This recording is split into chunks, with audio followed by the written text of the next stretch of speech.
नमस्कार, पांचजन्य के डिजिटल मंच पर आपका स्वागत है। मैं हूं सुरेश। देश एक तरफ आज़ादी का अमृत महोत्सव मना रहा है, हर्षोल्लास भी है, प्रसन्नता है और लोगों में देशभक्ति की भावना का उफान हम इस समय देख रहे हैं। लेकिन दूसरी ओर विभाजन की त्रासदी भी है, पीड़ा भी है, दर्द भी है, दुख भी है। वो अपार दुख है जब लाखों लाख हिंदू और सिख परिवारों को मार दिया गया, काट दिया गया और पता नहीं कितनी यातनाओं से गुजरना पड़ा। आज हम विभाजन की उसी कड़ी में पृथ्वीनाथ मल्होत्रा जी से मिलेंगे। लाहौर के निकट चन्योट के रहने वाले पृथ्वीनाथ जी के पास बहुत सारी कहानियां हैं, बहुत सारे अनुभव हैं जो उन्होंने देखे हैं। हम उन्हीं से जानेंगे, उन्हीं की आप बीती, उन्होंने क्या भुगता, क्या देखा। बहुत बहुत स्वागत है हमारे साथ आपका जुड़ने के लिए। कितने साल की अवस्था थी जब विभाजन? मैं 5 वर्ष का था। 1942 मेरा डेट ऑफ बर्थ है। और चन्योट में एक कुचाबंदी इलाका है, शहर चन्योट, जो कि लाहौर से 30 किलोमीटर है। वहाँ पर हमारा निवास स्थान था। अपना घर का मकान था, लगभग 500 गज में वो मकान था। उसमें एक हवेली थी। उस हवेली में शस्त्रागार था, जो हमारे पिताजी खुद ही उसके बनाने वाले थे। जैसे तलवार है, बल्लम है, धनुष बाण है और बंदूक है, ये वो खुद मैन्युफैक्चर किया करते थे। ये हमारा। और पिताजी का जो प्रोफेशन था वो साड़ियों की दुकान थी लाहौर में, प्रॉपर लाहौर में साड़ियों की दुकान थी। और लाहौर में एक शाखा लगती थी, उस शाखा के हमारे पिताजी कारवा थे उस समय। और पिताजी ने डॉक्टर हेडगेवार के दर्शन भी किए हुए हैं। आप कितने भाई बहन थे? हम 2 भाई 3 बहनें। आप किस नंबर के थे? मैं नंबर 2 पर। मेरी बड़ी बहन है, उसकी डेथ हो गई है। अभी परिवार में और परिवार में एक मैं हूँ, मेरे बेटा है जो कि बीजेपी का काउंसलर है, उसकी वाइफ है जो टीचर है, उसका पोता है जो IAS कर रहा है, पोती है जो CA कर रही है। इस प्रकार से वो फैमिली में जी है। मेरी वाइफ है जो बीमार है, अभी एडमिट है अस्पताल में। आपका जो घर था वो कैसा था? घर 5 भैंसें थी जिसको हम लोग घर में पालते थे। एक घोड़ा था, वहाँ सवारी हमारे पास साइकिल और स्कूटर नहीं थे, घोड़े पर चलते थे। सर पे पगड़ी बांधकर, हाथ में शस्त्र लेकर हमारे पिताजी घोड़े सवार करके चलते थे। ये हमारा पास था। भैंसें थी घर में दूध निकालने के लिए और घर के बच्चों को दूध पिलाने के लिए, बेचने के लिए नहीं था। और लाहौर में हमारे कपड़े की दुकान थी जो पिताजी चलाते थे। चन्योट से लाहौर 30 किलोमीटर। हाँ, हर दिन जाते थे। कितनी बड़ी दुकान थी? बड़ी थी दुकान? अच्छी 2 फट की दुकान थी। ज्वेलरी का और कपड़े का अच्छा काम था। और ये 3-4 भाई इकट्ठे दुकान पे बैठते थे। ये 5 भाई थे। पिताजी हाँ, हमारे 4 चेचा जी, एक मेरे पिताजी, 5 लोग थे। मतलब काफी घर बड़ा था? बहुत बड़ा घर था। और सामूहिक रूप से सारे लोग सारे इकट्ठे रहते थे। एक ही जगह रसोई? एक ही, सब एक जगह था। रसोई भी एक जगह, रहना एक जगह, खाना पीना एक जगह, सारे मिल के काम करते थे। तो क्या क्या उस समय के व्यंजन भी आपको याद होंगे? हाँ, व्यंजन क्या बनता था? सवेरे मक्खन निकलता था घर में, साथ में लस्सी बनती थी। और बासी रोटी के साथ मक्खन खा के हम लस्सी पिया करते थे। ये सवेरे का हमारा अल्पाहार था। अच्छा, उसके बाद क्रमशः क्या क्या नई चीज़ें क्या बनती थी जो यहाँ से भिन्न लगती है आपको? तो ऐसा कुछ नहीं, ये सरसों का साग होता था मोस्टली जो हमारे यहाँ बनता था। हम सब लोग वेजिटेरियन थे और कोई आदत थी नहीं किसी को। लेकिन कुश्ती का हमारे पिताजी को बहुत शौक़ था और वो अक्सर कुश्ती और लाठी इसके सीखने के बड़े इच्छुक थे। और वो इस प्रकार के लोगों को सिखाया भी करते थे। और ये उन्होंने शाखा से सीखा था। चन्योट में शाखा लगती थी? नहीं, लाहौर में। हाँ, वहीं दुकान थी, वहीं शाखा लगती थी। उस शाखा के वो कार्यरत थे। स्कूल आपका कौन सा था? अब स्कूल का नाम मुझे याद नहीं। ये भी याद है। प्राइमरी स्कूल था, लेकिन उर्दू पढ़ाते, चन्योट में था। उर्दू पढ़ाते थे, अलफ बे पे कलम से तख्ती पर लिखना पड़ता था सीधे हाथ से।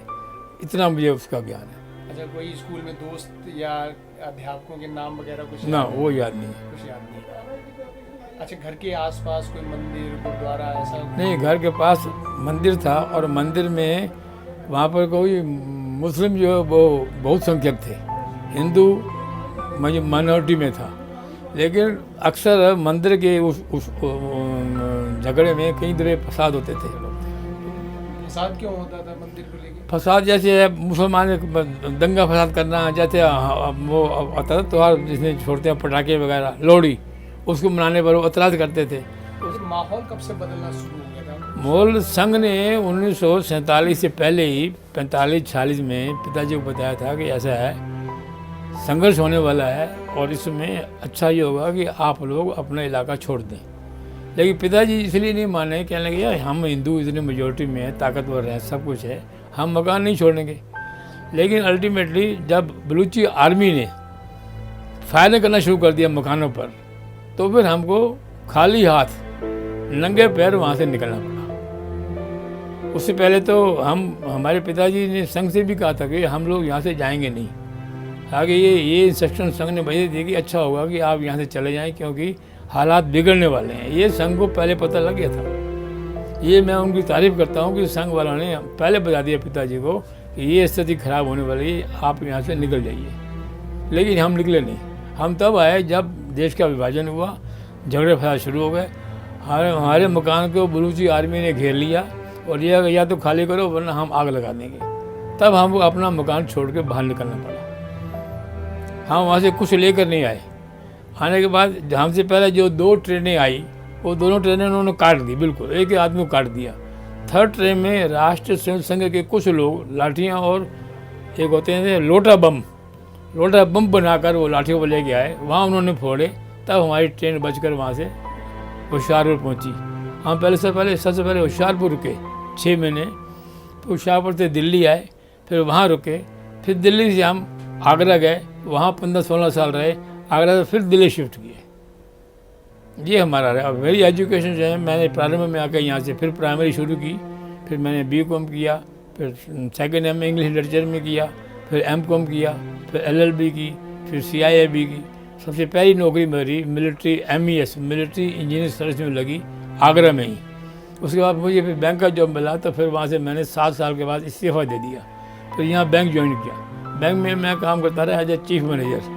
और लास्टली मैंने ब्रांच छोड़ी पंजाब नेशनल बैंक कृष्णा नगर 2002 में, और 2002 से मैं इस वक्त प्रोफेशन में हूँ, 20 साल से। और जो ट्रेनों का हाल था वहाँ, अगर मैं आपको बता दूँ तो लोगों ने अपने हाथों से अपनी बच्चियों को, लड़कियों के सिर काटे हैं। मुसलमानों ने हिंदू औरतों के साथ जो आचार विहार किया है, रेप करना, उनके स्तनों को काटना, उनको काट देना, इसलिए उस भय के मारे हिंदू समाज ने अपनी लड़कियों के सर खुद अपने हाथों से काटे हैं। ये सीन मैंने अपनी आंखों से देखा है। और लोग जो वहाँ से बच के आए हैं ना, वो सिर्फ नंगे खाली हाथ ही आए हैं। होशियारपुर रह के फिर हमने एक छोटा सा होटल खोला जिसमें सब्जी और रोटी बनाते थे वो लोगों को खिलाने पिलाने के लिए। वहाँ से जब दिल्ली में आए तो वहाँ पर दिल्ली का हमने एक शू की दुकान खोली, वो भी ज़्यादा नहीं चली। फिर आगरा में फिर वही काम शुरू किया कपड़े का, जो हमारे लाहौर में था। वो कपड़ा भी हमने बाज़ार से कहीं उधार ले गए, कुछ करके ऐसे करके लिया, लेकिन गवर्नमेंट से हमें कोई सहायता नहीं मिली। और जो भोजन का ये था, जब हम ठहरे उसमें तो क्यों बोलते थे वो जो कैंपों में ऊपर से रोटियां फेंकते थे जहाज से। तो रोटियां जब गिरती थी ज़मीन पर, तो ज़मीन में मिट्टी सी सनी हुई रोटी हम हाथ में उठाते थे, उसको छाड़ के। फिर एक आदमी आता, उसी रोटी के ऊपर वो दाल डालता था खाने के लिए, और इधर इंजेक्शन लगाता था हैजे का कि भाई कोई हैजा ना हो। तो वो रोटियाँ लेना, हाथ में दाल लेना, फिर उसको खाना, फिर इधर इंजेक्शन लगवाना। ये कैंपों में हाल था। बड़ी मतलब मिजरेबल, उस समय जो बड़ी मिजरेबल कंडीशन थी। हिंदू समाज बहुत भयभीत था, क्योंकि कोई अगर संघ के लोग वहाँ ना पहुँचे होते ना, उससे चनौट पर गाड़ी के अंदर, तो हमारी ट्रेन भी कट के आती। मतलब तो बुरा हाल था, अरे गाड़ी वो काटते चले जा रहे थे। ये से थे। आप एक घटना बता रहे थे कि हमारे सामने बहुत सारी घटनाएं हैं। हाँ, वो उसमें क्या है, कई लोगों ने, जो हमारे बरादरी के लोग थे जो वहाँ से चल रहे थे, देखा भाई यहाँ हम फंसेंगे, तो उन्होंने लेडीज़ के जो छोटी लड़कियाँ थी उनके अपने हाथ से सर काट दिए और कुएं में फेंक दिए। अब ये बड़ा मार्मिक दृश्य था, बाप बेटे को काट रहा है इसलिए कि मुसलमानों के हाथ में ना आए। It was a very terrible scene. ये स्थिति थी समाज की। और बहुत बड़ा क्रेडिट संघ RSS जाता है। अगर RSS ना होता तो हम लोग बच नहीं पाते वहाँ से। या विभाजन के कितने दिन बाद आए थे? हम वहाँ से जब गांधी की डेथ हुई ना, जनवरी हुई है शायद, हम उससे 3 महीने पहले आ गए थे। और जब डेथ गांधी की हुई उस समय हम आगरा में थे, और संघ के लोग उस समय काफ़ी परेशान हुए, जेलों में जाना पड़ा। संख्या भी मेरे ख्याल में 1,00,000-1,50,000 लोग संघ के लोग पकड़े गए थे, जिसमें जेलों में गए। ये 1947 की बात है, जब हम दिल्ली में पहुँच आगरा पहुँच गए थे। सारा परिवार आपके साथ? हम सब इकट्ठे थे, सारे बच के आए। हमारा कोई परिवार भी वहाँ डैमेज नहीं हुआ। या बहुत सारे लोग उसके बाद आपको मिलते होंगे जो चन्योट से भी आए होंगे, लाहौर से? नहीं, उनसे मुलाकात हमारी कम हुई, पिताजी से। उसके बाद मिले होंगे? उसके उनके बाद अनुभव क्या रहते थे आपके साथ? नहीं, तो उनके बाद हमारी कोई मुलाकात तो नहीं थी। पिताजी से मिलने आते थे। ये RK धवन थे जो इंदिरा गांधी के PA थे, वो आए थे मिलने के लिए कि भाई आप कांग्रेस में आ जाओ, हम आपको ये कर देंगे वो कर देंगे। तो बजाय कि हम कांग्रेस जाएंगे नहीं, हम मूलतः संघ के लोग हैं, इसलिए हम यहीं रहेंगे। तो he refuse to join the Congress. कैसा वहाँ उसमें तीज त्योहार कैसे मनाते थे आप? वहाँ तीज और सबसे बड़ा त्यौहार था हमारा लोहड़ी का, जिसमें पटाखे जलते थे और पटाखों से वो लोग खुंदो खाते थे। सबसे बड़ा वो त्यौहार था होली। अच्छा, जब आप घर से सारे लोग आए थे तो पैदल, कुछ सामान या कुछ नहीं, कुछ लाने दिया नहीं ना। एक कमीज और एक पजामा बस, और कुछ नहीं था हमारे पास, क्योंकि वो लाने देते नहीं थे। अच्छा, आप चूँकि उस समय 5 वर्ष की अवस्था थे, घर में बाहर के लोग पिताजी आते होंगे दुकान से तो बताते होंगे कि माहौल खराब हो रहा है ऐसा? वो तो मैंने बताया ना कि संघ ने आगे पहले बताया था पिताजी को भाई। घर में क्या चर्चा चलती रहती थी जब दुकान से सारे लोग आ जाते थे घर में शाम को? तो आप तो बच्चे नहीं, थे। घर में तो कोई खास चर्चा नहीं होती थी। अब ये बड़े करते होंगे तो उसमें मैं ज़्यादा इन्वॉल्वमेंट नहीं था, क्योंकि 5 वर्ष की आयु थी। लेकिन ये है कि घर में चर्चा होती रहती थी भाई क्या करना चाहिए। तो पाँचों भाई मिलकर कहते थे नहीं हम लोग नहीं जाएंगे यहाँ से। अच्छा, एक दिन जब ऐसा है कि आपको निकलना है सब लोगों को, आपको चूँकि 5 साल के बालक को कुछ पता नहीं होता जो उंगली पकड़ के चलना है, तो क्या याद है वो क्या कहा था आपसे कि ये क्या कहा भाई आप मकान खाली करो, जो पहले यहाँ से चले चलो, क्योंकि अब यहाँ रुकना ठीक नहीं है। फिर सारे इकट्ठा पूरा परिवार, 5 भाई, उनके बच्चे, उनकी पत्नियाँ, हम सब इकट्ठे घर से निकले और सारे पैदल आए। स्टेशन तक हम लोग पैदल चले, लाहौर से। वहाँ से गाड़ी पकड़ी, वो गाड़ी तो ऐसी ठस से भरी होती कि उसमें जगह नहीं थी। फिर भी गाड़ी थी या माल नहीं, सवारी गाड़ी। और अगर उस समय स्टेशन पर संघ के संसद लाठियाँ और ये लोटा बम लेकर ना पहुँचे होते तो फिर गाड़ी बचना मुश्किल था। It was very good protection from the RSS। आने वाली जो पीढ़ियाँ हैं, विभाजन का पूरा जो दृष्टांत है आप लोग बता रहे हैं, तो बहुत सारी चीज़ें समाज से जाएंगी। क्या आने वाली पीढ़ी को संदेश देना चाहेंगे? संदेश यही है कि अगर इस देश में अभी भी हिंदू समाज को अगर जीवित रहना है तो हर समाज को राष्ट्र संघ के साथ जुड़ना होगा, अपने बच्चों को वहाँ भेजना होगा। अपने सर्वाइवल के लिए ये बहुत आवश्यक है, क्योंकि वातावरण इतना ख़राब हो रहा है धीरे धीरे।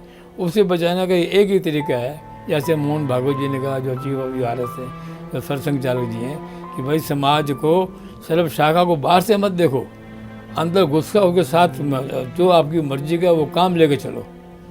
अब ये जो आह्वान है ये समाज के लिए है, और वो सरसंघ चालक ने खुद आह्वान किया है कि आप सब लोग शाखा पर आगे देखो और फिर उसमें जुटो, जो आपकी मर्जी का काम है वो लीजिए और उस काम को करिए, तब समाज खड़ा हो पाएगा।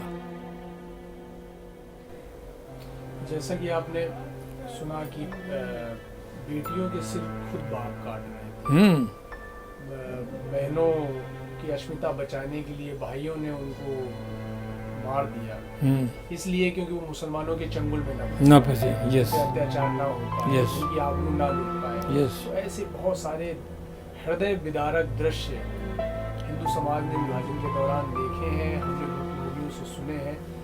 ऐसी एक नई कड़ी के साथ फिर हम आपके सामने हाजिर होंगे। नमस्कार। आप या आपके आसपास कोई ऐसा व्यक्ति है, कोई ऐसा परिवार है जिसने विभाजन का दंश झेला, उस पीड़ा को देखा, सहा, तो आप उसके अनुभवों को भी 5 जन्य के साथ साझा कर सकते हैं, जिसे हम इस श्रृंखला का हिस्सा बनाएंगे। आप हमें हमारे ईमेल ID vkv.5janya@gmail पर संपर्क कर सकते हैं, उसके बारे में जानकारी दे सकते हैं, और अगर चाहें तो उनके वीडियो बनाकर इसी ईमेल ID पर भेज सकते हैं। ईमेल ID एक बार फिर देखिए, vkv.5janya@gmail.com।